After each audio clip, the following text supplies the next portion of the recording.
આજુબાજુના અંધકારને દૂર કરે છે, એવી જ રીતે મારા જીવનના તમામ અંધકારને હારવા એ માતા સક્ષમ છે.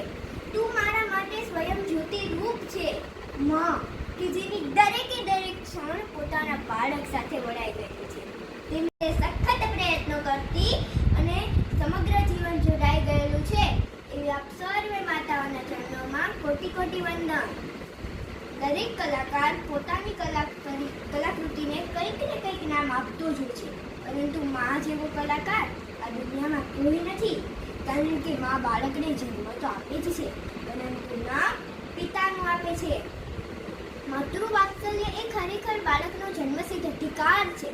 માં શબ્દને સમજવા શબ્દકોશના એક પણ શબ્દનું સંયોજન કામ ના લાગે, તેના માટે કદાચ જીવકોશ નથી.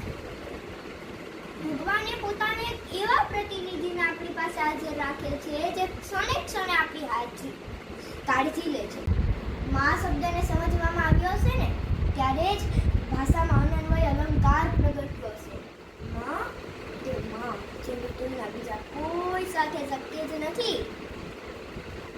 આપણા શાસ્ત્રો પણ કહે છે, જનની જન્મભૂમિશ્ચ સ્વર્ગાદેપી ગરીયસી.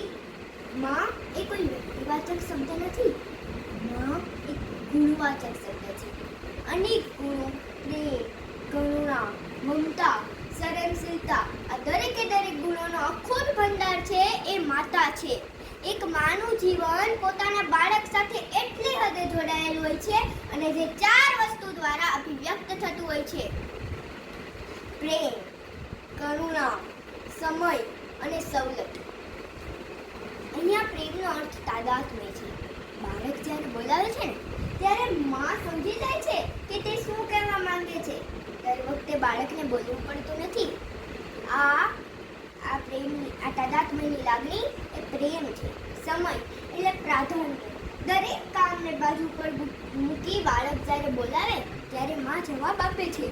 રસોઈ હોય, ઘરકામ હોય, વ્યવસાયનું કામ હોય, આ બધા ઉપર જો તે કોઈને પ્રાધાન્ય આપે છે ને તો તે એનું બાળક છે. કહેવાય છે કે પિંડેશો બ્રહ્માંડે, જે ઉર્જા બ્રહ્માંડમાં છે એમાં આકાર આપી શકે છે એવા આ સૃષ્ટિના સર્જક, પાલક, પોષક અને આપણા જીવનના રક્ષક એ આપણી માતા છે. ગમે તેવા અંધારામાં, ગમે કેટલી વિકટ પરિસ્થિતિમાં આપણે જેનું તે છુપાઈ નથી શકતું, ગમે તેવા વિશાળ તેજનો ધોધ પણ સામે આવી જાય, છતાં પણ આંખમાં કંઈક એવું દેખાઈ જાય એ રંગોની રંગોળી એ માં છે. પોતાના બાળકની આગળ ઊભી રહીને સુંદર મજાનો રસ્તો ઘડી આપે ને એ માં છે. પોતાનું બાળક જાતે યુદ્ધ લડી શકે તે માટે સખત પ્રયત્નો કરતી અને સારાથી બનીને ઊભી રહે ને એ માં છે. ફરી એકવાર ખરા હૃદયથી આપ સર્વેના ચરણોમાં કોટી કોટી વંદન, ન માત્ર કોટી કોટી જન્મ સુધી વંદન કરતા કહું છું કે માત્ર બ્રહ્માંડ